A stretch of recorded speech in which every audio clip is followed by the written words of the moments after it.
9:15.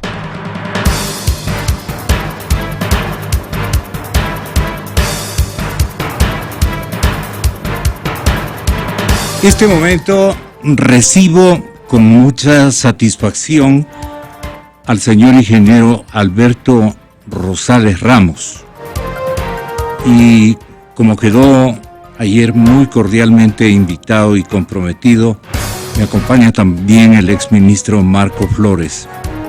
Miren que nos detenemos en el tema económico porque nuestra situación no puede continuar desapercibida. Entiendan, ecuatorianas y ecuatorianos, que lo que está haciendo como solución coyuntural, microcoyuntural, a cada momento el gobierno de nuestra república es francamente, una burla o engañifa a la colectividad nacional, porque están con endeudamiento pequeño, mediano, grande, inmenso, sin acudir a los organismos que podrían otorgar dinero para dar una solución global a nuestro problema de iliquidez y de conflicto, de desarreglo de parámetros económicos.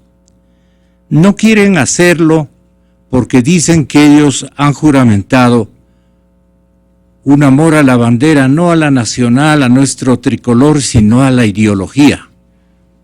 Una bandera de la ideología. Ante ella se han postrado y le han juramentado una extraordinaria e inmortal adhesión y fidelidad. Por lo menos estos caballeros tan sectarios en lo político ideológico no quieren abandonar esto que nos puede llevar a una catástrofe. Imaginen ustedes que esta situación la quieren mantener hasta el mes posiblemente de junio, julio o agosto del próximo año, cuando se den en detalle el resultado de las elecciones, que con organismo electoral propio todo puede pasar. Esto es grave y los medios de comunicación tenemos que insistir en convocar a la mayor parte de ecuatorianos de buena voluntad para que hagan reparos, para que nos comenten sus investigaciones y sus preocupaciones. Y eso es lo que está haciendo la cadena Democracia. Y están haciendo cosas terribles e injustas. Imagínense que ayer yo comentaba a ustedes, no sé si a ustedes que me están oyendo en este momento, pero les comentaba que habían sido succionados unos 400 millones de dólares de propiedad de ciudadanos de la tercera edad, a quienes les corresponde unos dineros de devolución por temas de impuestos, y algunas empresas muy respetables de nuestro país, y comenzaban a elaborar ya quejas, boletines de prensa que decían: no nos están devolviendo los vueltos, más que vueltos, los dineros que nosotros hemos estado obligados de un tiempo a esta parte a entregar al SRI por concepto de anticipos, y que tienen que volvernos después de una etapa de prudente y necesaria espera. Necesaria digo porque, vista la situación del país, se han tomado de ahí 400 millones de dólares.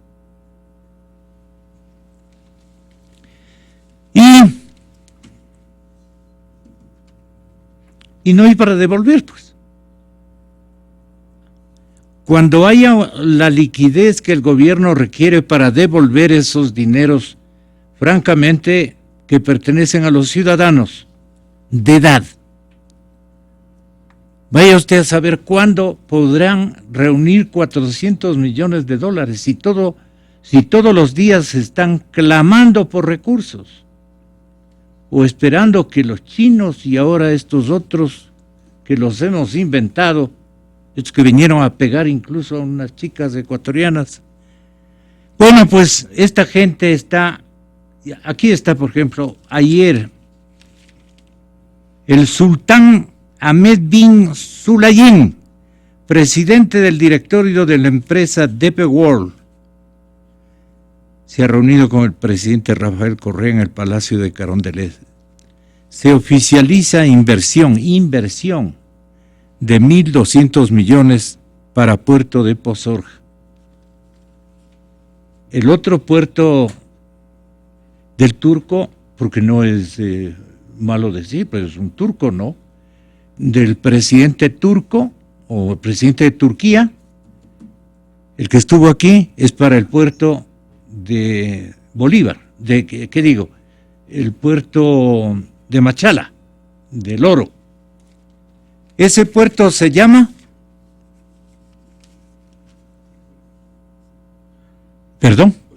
Puerto Bolívar, ya lo dijimos. Aquí se va a entregar, Puerto Bolívar se entrega a 50 años, algo increíble, nunca visto. DP World va a invertir 1.200 millones en la construcción del puerto de aguas profundos. ¿Qué más quiere, señor Rosero? Van a construir un puerto de aguas profundas. Esto informó el consorcio Novis. Creo que han hecho ahí un capital mixto público. Sí, pues. Y ha sido representante Novis de esta transnacional. Y van a hacer una inversión inicial de 530 millones. ¿A dónde quiero llegar? Todos los activos de nuestro Estado están siendo vendidos. ¿Cuánto les durará 530 millones de aquí, 1.200 millones de allá, 300 millones de por acá?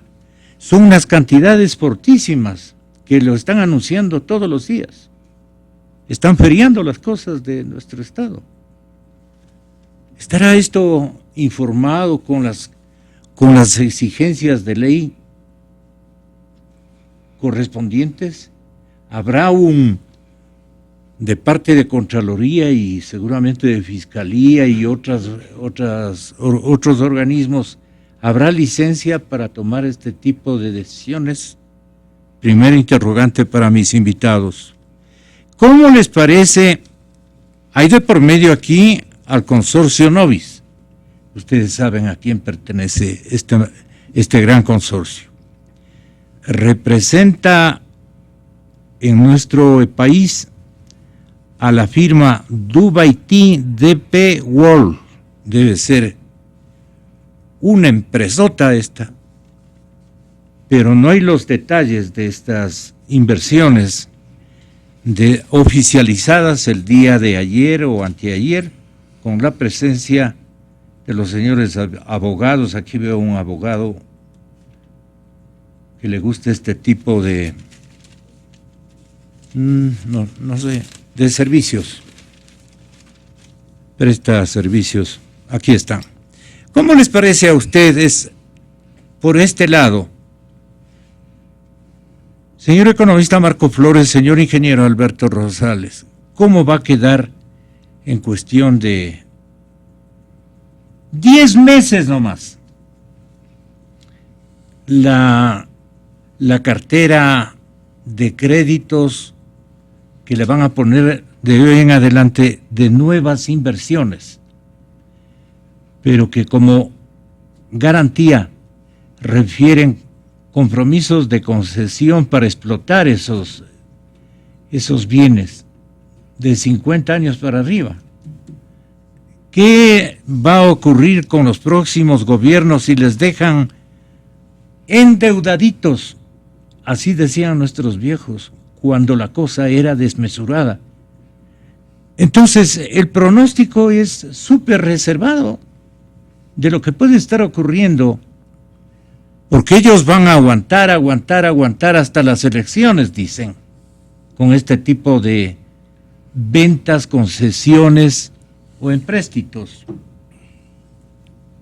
Y los que vengan.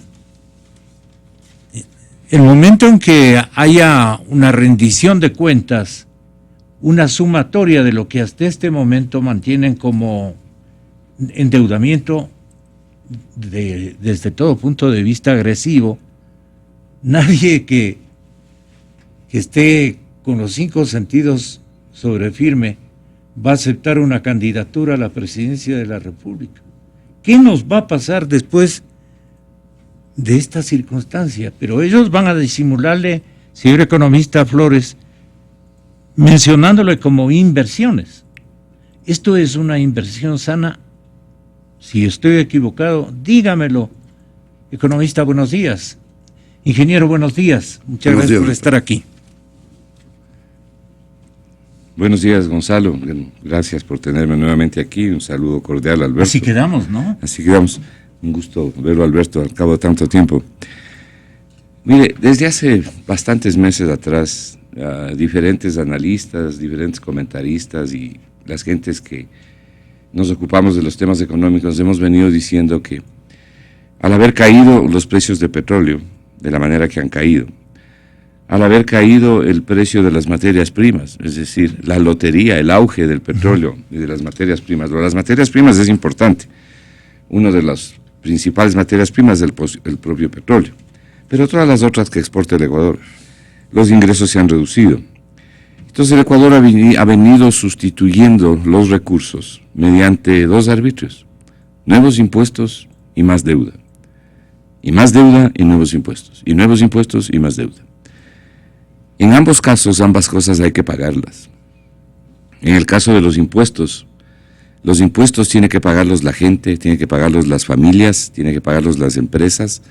Es decir, se reduce la calidad de vida de las personas que cuentan con menores recursos disponibles para atender sus necesidades. ¿Y si no lo tienen? Bueno, si no lo tienen, no lo pagan. Pero déjeme decirle lo siguiente. En el periodo del presidente Correa, se han recaudado entre enero de 2007 y diciembre del 2015 $94.657 millones en impuestos. Le voy a repetir la cifra: $94.657 millones en impuestos durante el actual gobierno, los 9 años de gobierno, hasta el 31 de diciembre pasado. Este es un esfuerzo enorme de la comunidad ecuatoriana. La fuente sustantiva del gasto del gobierno no es el petróleo, como hemos dicho más de una vez, son los impuestos. Y se han aumentado impuestos. Las salvaguardas es probablemente uno de los ejemplos más claros de los últimos tiempos. Los impuestos a los plásticos, los llamados impuestos verdes, la gasolina sube 2 centavos, el 5% a la salida de divisas. En fin, yo creo que la gente recuerda muy bien lo que tiene que pagar. Pero no han querido pasar como impuesteros en el gobierno del señor presidente. Estas son las cifras, pues no. Estas son las cifras del propio Banco Central y del Ministerio de Economía. Lo que digo es, han logrado, cambiándoles de nombre, más o menos disimular el hecho de que no son impuesteros. Bueno, se puede decir lo que quiera con las palabras, no sé si uno quiere decirla, pero las realidades contrastan, ¿no? Son los hechos los que hablan por sí mismos, ¿no? La sustentación del gasto del gobierno, de este fabuloso gasto del gobierno, que llegó al 31 de diciembre pasado a $269.106 millones. $269.000 millones es el gasto del sector público no financiero. Y de ese gasto el 68% es gasto corriente. 68% es gasto corriente. Es una especie de agujero negro que absorbe todo y que se lleva todo. En eso tiene razón el presidente de la República cuando él dice que los fonditos no aguantarían más allá de 2 meses. Claro, es que han construido un agujero negro que absorbe todo. Claro. Y no regresa. Y a lo mejor ni siquiera avanzaría a los 2 meses, a lo mejor en un mes. ¿Cuánto les duró la plata de Schlumberger? Les duró 4 horas. $2.000 millones, hasta entrar al presupuesto y luego girarlo. Claro, es que tenemos una fuente de gasto tan brutal, tan grande, tan gigantesca, que nada aguanta. Eso es lo que se ha construido, ¿no? La burocracia ha crecido de manera despiadada, la masa salarial ha aumentado de manera desproporcionada. En general, los y gastos. Estos guambritos, como decían mis tíos, mis santos tíos, estos guambritos que son del Frente Económico, lo que han servido es para hacer buenos contactos, para prestar dinero, o para hacer este tipo de inversiones. Pero es que mire lo que le está pasando ahora al gobierno, es decir, al Ecuador. Mientras había petróleo, porque ya no tenemos petróleo para prender, los chinos le daban al Ecuador plata. Los chinos pedían garantía con petróleo. Los chinos no dan 2 centavos si no están bien garantizados. Claro. Como ya esas garantías no existen, cada vez es más difícil para el gobierno obtener plata, entonces ahora están empeñando los muebles. Ya empeñaron el oro a Goldman Sachs. Entonces se están acudiendo a estos árbitros. Ya los chinos no quieren dar más plata, o por lo menos ponen muchas dificultades, y por eso no viene toda la plata de los chinos que se supone que debía haber venido. ¿Y cómo se arreglan estos?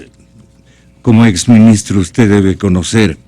¿Qué garantías piden este tipo de gobierno? Porque puede aparecer con una empresa que le haga el contacto y que diga que lleve en el sello empresarial, en la identidad empresarial, lleve también el nombre de Dubaití DP World, pero en definitiva el contacto ha sido el consorcio Novis.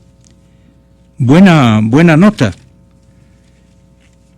Pero ¿quién señala y quién informa, quién ejercita una rendición de cuentas a la ciudadanía o a los organismos de control a efectos de que puedan decir estas condiciones son las que se van a utilizar para que nos presten 1.200 millones, estamos millonarios en endeudarnos, 1.200 millones de dólares. Esto es lo que no alcanzo a entender. ¿Quién o cuáles organismos deberían hacer esa exigencia? ¿Y a quién el presidente tendría que pedir autorización para dar estos pasos de concesiones y todo lo demás? Porque yo no he sabido que ya no es nuestro el Ecuador. Bueno, esto que usted está señalando de la inversión de los 1.200 millones aparece hoy en la prensa, ¿no? No conozco, voy a enterarme bien de lo que se trata para dar una opinión. Pero lo que sí es claro es que con la llegada de la Asamblea Constituyente, que modificó varias leyes, y luego la expedición del Código Monetario y Financiero actual, que eliminó las restricciones y los controles al gasto público, y las restricciones y los controles al endeudamiento público. En todos estos años se han eliminado las instancias que habían para calificaciones de deuda. Antes no era cuestión simplemente de endeudarse, había que pasar por varios comités. Claro. Había el Comité de Crédito Externo, había que solicitar un informe al Banco Central, el informe al Procurador. Solo en el tema de la contabilización de cada deuda. No solo en el tema de la contabilización, sino de la procedencia y legalidad, del proceso. Exacto. Entonces había que cumplir varios requisitos. Condiciones. Claro, todo eso. Hoy no existe nada de eso. Es decir, no existe esa obligatoriedad legal. Y asimismo se hicieron otras cosas penosas, como facultarle al Banco Central, a través del Código Monetario y Financiero, a que le preste plata al Estado, le preste plata al gobierno, con plata de los activos que tiene el Banco Central, le preste plata a la banca pública, lo cual es muy preocupante en dolarización, y es lo que ha venido haciendo el Banco Central. Es lo que ha venido haciendo el Banco Central. Entonces, todas esas reglamentaciones y disposiciones legales que habían, desaparecieron. Desaparecieron porque la propia Asamblea modificó leyes importantes y volvió laxos los controles. Esos controles se volvieron laxos y luego se remató. Cuando se modificó la ley de régimen monetario y Banco del Estado, la ley de control del gasto público, la de responsabilidad fiscal, y con la expedición de este famoso código, que una de las cosas que tiene que hacer cualquier gobierno, nuevo gobierno, y ojalá lo hiciera este mismo, que yo no creo, es derogar ese código. Esa es una de las cosas que requiere el Ecuador, derogar el Código Monetario y Financiero, que tanto daño le causa a la economía ecuatoriana. Porque ese código, en buena medida, lo que dice es juego libre, ¿no? Juego libre. Y garantiza el juego libre. Claro, porque aquí no hay que pedir todas estas cosas que antes había que pedir a las diferentes instancias, ¿no? Hay informes que dará el procurador, pero por ejemplo los comités del informe del Banco Central, el Comité de Crédito Externo, que era una cosa saludable, que era un comité multidisciplinario, multiinstitucional. Era algo importante para que las gentes opinen y se conozcan. Además, había que, como llaman ahora, aunque sea destruyendo el castellano, transparentar la información. Pero si ni siquiera conocemos las tasas de interés de algunos de los créditos a los que se ha endeudado el Ecuador, no conocemos las condiciones financieras. ¿Qué va a pasar totales con el próximo gobernante? ¿De qué va a vivir? ¿Con qué realidad se va a topar? ¿Cuáles van a ser las dificultades que tendrá que vencer? ¿Por qué el pueblo ecuatoriano y las élites ecuatorianas están en silencio? Ni siquiera opinan. Están entontecidas por el desconocimiento. Entonces, ¿de qué estamos hablando? ¿Por qué nos están enajenando a nuestra patria? ¿Y qué va a hacer por más, no pongo nombres, no pongo apellidos, ingeniero Rosales? Pero si pongo un par de apellidos, pondría de los buenos. Pero ese hombre será un pobre hombre, sin las herramientas para rescatar dinero, como un padre de familia que se queda sin todos los empleos y sin todos los negocios, y comienza a pagar arriendo porque vendió la casa. ¿Esa es la situación del Ecuador o estamos exagerando? ¿Qué vamos a ganar con este tipo de manejo económico de los activos del Estado? Le pregunto a Alberto Rosales. Placer estar con usted, señor ingeniero. Buenos días. Gracias, Gonzalo. Como siempre, un gusto y un placer estar aquí con ustedes. Y ahora, como decía Marco, también que tengo el gusto de verla a los tiempos. ¿Qué va a hacer el Ecuador? No tengo la más remota idea de lo que va a hacer el Ecuador. No tengo la más remota idea. Lo que sí puedo estar seguro es que si los ecuatorianos queremos salir del lío, podemos salir del lío. ¿Cómo? Hay ocasiones, y usted tenía conocimiento también, hay ocasiones en que la salud de un familiar cercano se ha ido empeorando hasta que se toma la decisión de llegar a las cirugías más duras, más ofensivas, pero con un contrapeso de que el entrar en ese camino le puede garantizar las, digamos, no garantizar, pero le puede mejorar, le puede incentivar unos cuantos años más de vida productiva. Yo creo que eso es lo que le tiene que pasar al Ecuador. Si no entramos en una cirugía, si no entramos en una cirugía, debemos recomendar en una cirugía a fondo, no vamos a salir. Y ya lo dijo Marco, mantener el gasto a los niveles que está es total y absolutamente ridículo. Que el 68% de todos esos miles de millones se ha ido en gasto corriente. O corta definitivamente eso. O la quimioterapia es totalmente agresiva o no tiene salida. ¿Por qué hemos estado callados? Porque infortunadamente, en la misma proporción que han mejorado los medios de comunicación, la tecnología comunicacional ha mejorado el estado de propaganda. Todos nos tienen con publicidad hasta las orejas, de todos los días. Y gente que, a través de la bonanza petrolera, vio mejorar su nivel, porque eso es obvio. Pudo acceder a mayor consumo, tuvo cosas, empezó a endeudarse en cuestiones que antes no los podía hacer, lo cual está bien. La clase media. Lo que pasa es que eso, en la forma que se hizo, no era una cosa sustentable. Se aumentó el consumo a base de monetizar la economía y no de productivizar la economía. Ahí está el caso. Ese fue el problema y ese es lo que estamos pagando ahora. Como no tenemos cómo seguirle metiendo plata a la economía, se caen violentamente todo este bienestar aparente y recién es cuando empieza la gente a reaccionar. Yo creo que hoy por hoy, en Quito por lo menos, no habrá familia que no tenga dentro de sus miembros relativamente cercanos una persona que está desempleada. Y esto va a seguir creciendo. Si no se toman medidas, como le digo, una cirugía drástica, no va a ser posible. ¿Cómo puede ser que siguen con que no hay dinero, que la liquidez está mal, y se construyen 3 plataformas inmensas, 2 aquí en Amazonas y una al sur, para ministerios que el mismo gobierno Su excelencia, el jefe del Estado, dijo que tenía que disminuir, que van a hacer una reingeniería del número de ministerios.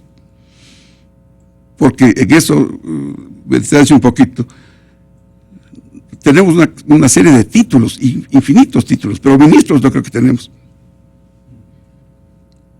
Edificios con nombres de ministerios, posiblemente sí. Ministros, no me acuerdo de ninguno.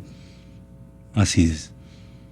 Entonces, De lo insignificantes que son. Pues. O camina por ahí, o no hay otra forma. Y el desempleo se va a seguir incrementando.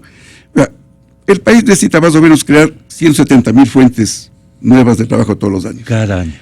Con esta incertidumbre, con este nivel de confianza, ¿cree usted factible que que la economía pueda crear ese número de trabajo? Es físicamente imposible.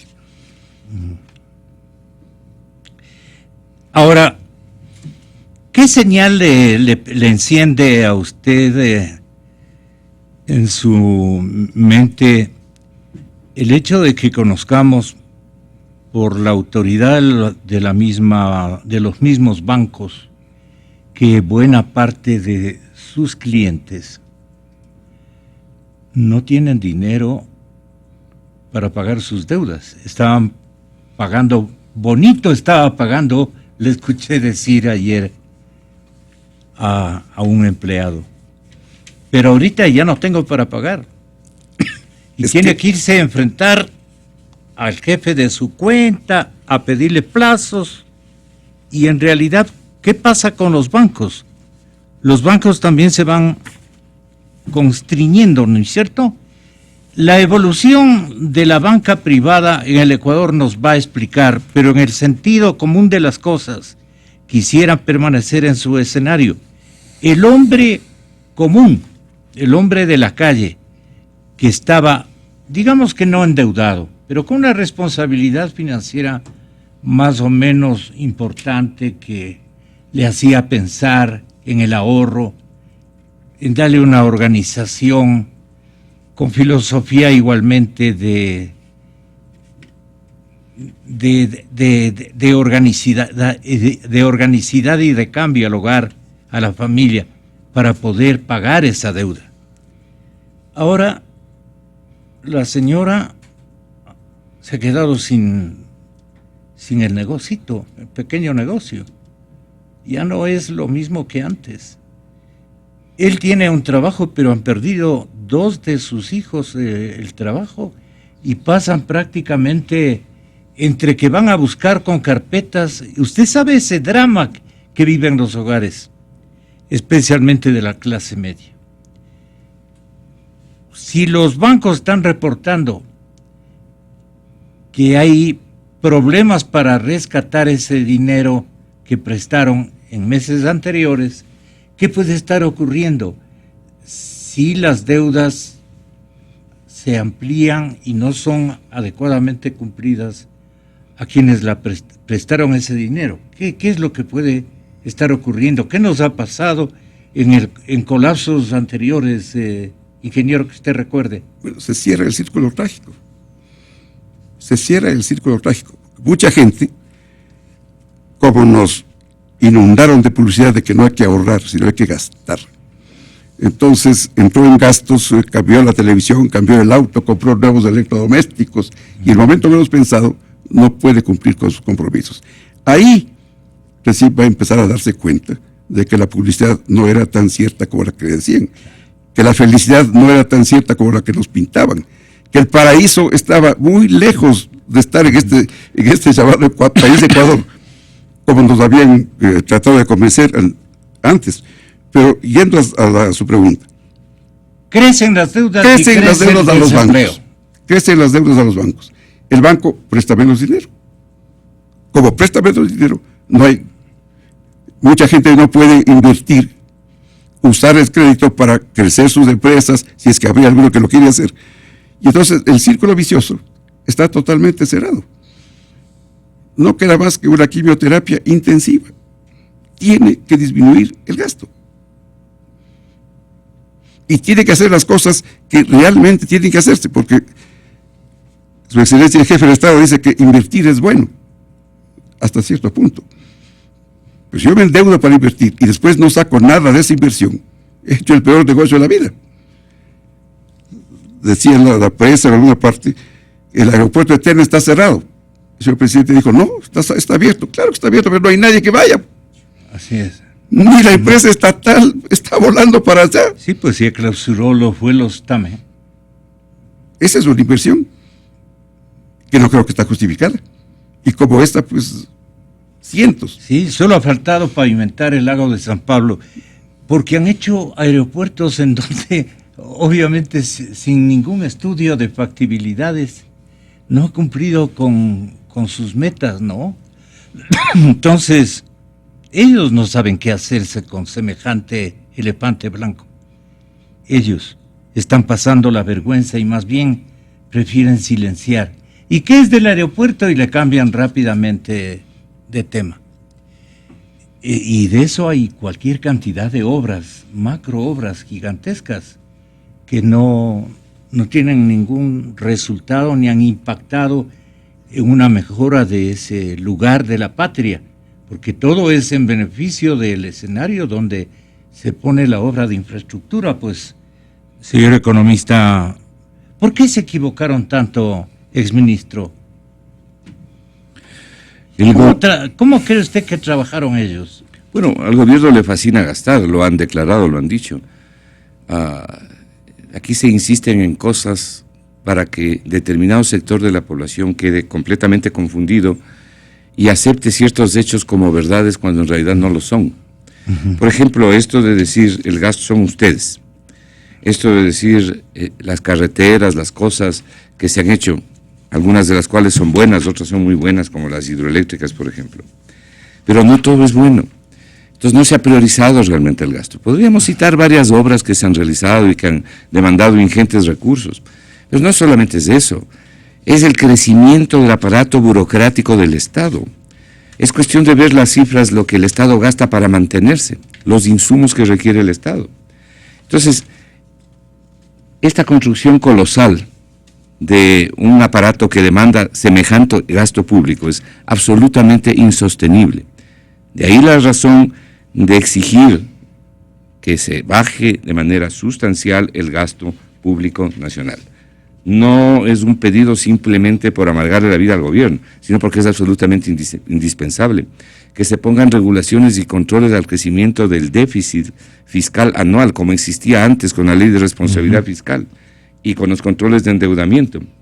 Usted preguntaba sobre el tema de la banca privada. Mire, yo creo que hay algo que los ecuatorianos debemos agradecerle a Dios, ¿no? Es que toda esta desgracia nos ha ocurrido teniendo dolarización. Usted se puede imaginar por dónde andaría el tipo de cambio si tuviéramos nosotros moneda propia, por dónde andaría el tipo de cambio en los momentos actuales.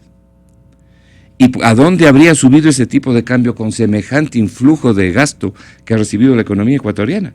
Estamos hablando de 269,000 millones de dólares gastados entre enero de 2007 y diciembre de 2015. Es decir, el tipo de cambio estaría probablemente perdido en el infinito, con un costo terrible para la sociedad ecuatoriana. ¿Cómo estarían las devaluaciones y las macrodevaluaciones? Uh-huh. Entonces, ventajosamente la dolarización ha sido un dique de contención, pero tampoco se puede hacer milagros. El efecto dramático que ahora vive la población ecuatoriana como consecuencia de esta terrible crisis que vive el Ecuador. Y se trata encima de eso de disimular, de decir que no hay crisis, que son conceptos, que los unos dicen otra cosa, los otros dicen que es simplemente un problema temporal. Esta es una crisis profunda y grave desde el punto de vista económico y desde el punto de vista social. El mayor efecto se está dando en los niveles de empleo y de subempleo. Los dos indicadores, empleo y subempleo, suman ya al mes de diciembre. Esto es sin contar lo que ha pasado en estos 2 primeros meses del año. Suman ya el 54% de la población económicamente activa. Para generar un puesto de trabajo en el Ecuador se requiere aproximadamente una inversión de $14,000 anuales. Pero el problema es que no tenemos inversión extranjera directa en el Ecuador. Y para hablar de inversión necesitamos modificar el índice del riesgo país, que al día de ayer cerró en 1.702 puntos, el segundo más alto del mundo después de Venezuela, lo cual no es ningún consuelo, ¿no? Está después de Venezuela. Entonces, esta situación tiene que revertirse, esta situación tiene que cambiar. Los depósitos bancarios al mes de enero, esto es, los 3 tipos de depósitos, los de ahorro, los de plazo y a la vista. Al mes de enero del 2015 comparados con enero del 2016, se reducen en 2.462 millones de dólares al mes de enero del 2016. Esto significa que enero 2016 es el 8º mes en serie consecutivo en que caen los depósitos de la banca. ¿No le dice esto algo al gobierno? Esta es una situación difícil. Los bancos, ventajosamente, han optado por una política austera de control, porque no les queda más, y han estado también usando fondos de su fondo de liquidez, que gracias a Dios lo tienen, porque aquí no hay un banco central que respalde, ¿no? Pero esto no puede continuar. Y se trata de dorar la píldora diciendo, pero ya la tendencia se ha cambiado un poco porque el Banco del Pacífico recibe un poco de dinero, que habrá que ver si ese dinero viene del Banco Central. El Banco Central no ha publicado el financiamiento a la banca pública ni del mes de diciembre y mucho menos del mes de enero. No está publicado, todavía están las cifras de noviembre. Entonces no se puede observar a dónde han ido los financiamientos del Banco Central. Ojalá no sea pues que se debe exclusivamente a eso y haya habido más bien capital fresco que no sé de dónde podrá venir. Esta es la situación que tiene el país. En los próximos días y en las próximas semanas los niveles de desempleo van a aumentar y el nivel de subempleo va a aumentar. Frente a esto, Gonzalo, y para no cansar sobre lo mismo, que ya sabemos el exceso de gasto, ya sabemos los problemas que hemos tenido con la burocracia, el crecimiento burocrático, los problemas de la caída del precio del petróleo, todo eso la gente lo sabe al revés y al derecho. También hemos dicho los correctivos. ¿Qué nos falta decir? Ayer usted me pidió algo que yo le he traído el día de hoy. Mire, este de aquí es el informe del Fondo Monetario Internacional, emitido en el mes de octubre que le entregaron al gobierno. Más o menos son 70 páginas de este informe, está en inglés. Cuando uno lee esto, aquí encuentra lo que el Fondo Monetario le dijo al gobierno que iba a pasar. Y gran parte de lo que le han dicho aquí es lo que ha pasado. Pero también le sugirieron, como usted puede encontrar en estas páginas, varios de los correctivos que el gobierno debía haber implementado. Y para tristeza y desgracia del país, prácticamente no ha implementado ninguno. Entonces estamos en una situación en que la sociedad en su conjunto, este no es un problema solamente económico, este es un problema económico sí, pero que además tiene otras aristas, como por ejemplo, necesitamos la vigencia plena del Estado de Derecho en el Ecuador.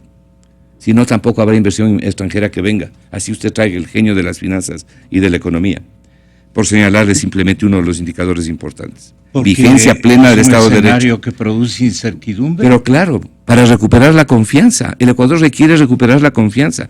No solamente el inversionista extranjero, sino el nacional y también la gente. La gente tiene que sacarse la angustia del alma. ¿Cuál es el prototipo, Alberto, del mandante del grupo que ha estado o está al comando de nuestro país, que está con un modelo económico que está tomando las decisiones, que tiene atontado a la población con temor y engañando con sueños irrealizables? Mientras que en el exterior nosotros tenemos otra fotografía, totalmente distinta, lamentablemente pésima, no mala, pésima. Entonces, vienen estos caballeros, son grupos desconocidos con los que no hemos jugado ni a las tortas, nunca. En comercio exterior no hemos librado experiencias y entonces estamos probando, digamos, posibilidades de que sean buenos cuates, pero no tenemos la certeza de que van a ser buenos compadres en los negocios del Estado y la empresa privada internacional. ¿Allí qué nos puede pasar? ¿Esa improvisación no cree que te va a tener a la larga un costo terrible? Vea, lo primero Alberto Rosales en Cadena Democracia. Lo primero que se me ocurre es que a lo mejor puede pasar lo mismo que con el comandante Chávez y la famosa refinería. yo te financio la refinería, vamos juntos, ponemos la primera piedra, nos bañamos en Pero soberanía. se quedan viendo entre los dos mandatarios y se ríen ellos mismos de la engañifa a la que nos han sometido. A la final, a los Usted siguió ese reportaje, los ¿no? ecuatorianos nos costaron $1.200 millones, que están ahí votados. Yo no sé si estos, perdón, si estos miles de millones de dólares se van a invertir realmente, no sé. Pero ¿ha pecado de ingenuo el señor presidente Correa? No, lo que pasa es que, como dijo Marcos, Pero lo se que dejó quiere es, engañar de Chávez. lo que quiere es pasar este año, como sea. No digo, pero el instante en que le hicieron gastar 1.200 haciendo esa explanada con todos los servicios, póngale así, allí se ha ido el dinero, que me parece exagerado que se hayan ido 1.200 millones. Para ser católicos y para ser buenos católicos ahora que estamos en Cuaresma, digamos que le engañó con los 1.200 millones. Aunque ya en el siglo XXI eso es difícil. Claro, no se los llevó Chávez, digamos, yo no estoy diciendo No, eso. por eso digo, digamos que se engañaron, más nos engañamos nosotros, metimos el dinero y ahí quedó votado. Pero ya lo señalaba Marco con toda justeza, si no hay confianza, si no hay reglas claras, si no hay una justicia como su nombre lo indica, no habrá inversión, Dinero adherente. ni sí. propia, ni nacional, y peor extranjera. Fíjese cuántas reformas, contrarreformas y reforma a la contrarreforma de las leyes laborales. Cuántas reformas a la parte impositiva. Se anuncia con bombos y platillos la ley de actividades público-privadas.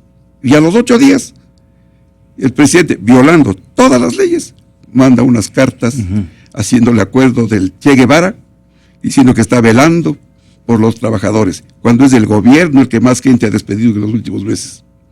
Y tratando de dividir criminalmente al Ecuador, sino que los malos son ellos que le quieren botar del empleo, que no le quieren conservar su trabajo, que no le quieren dar nuevos trabajos. Yo estoy para defenderlos.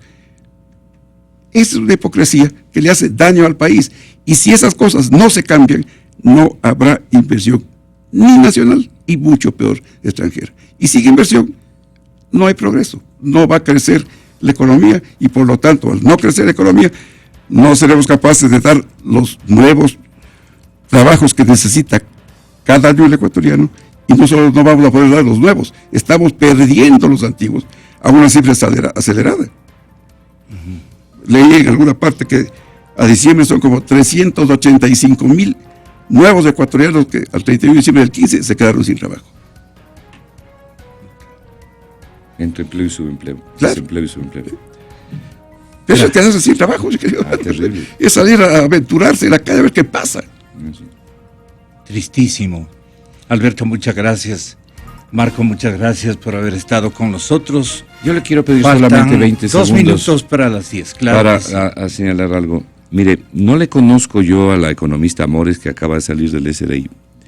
Amoroso. Amoroso, apellido. sí, perdón. La economista Amoroso que acaba de salir del SRI. Me parece lamentable la salida de ella. Sí.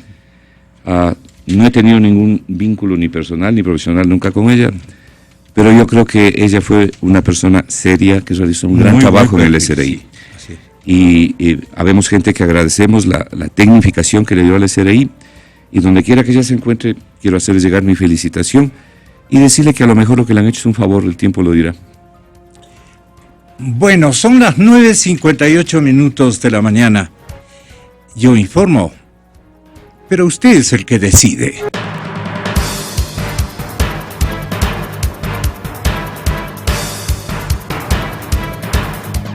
Mire este programa desde su dispositivo móvil. Digite www.xf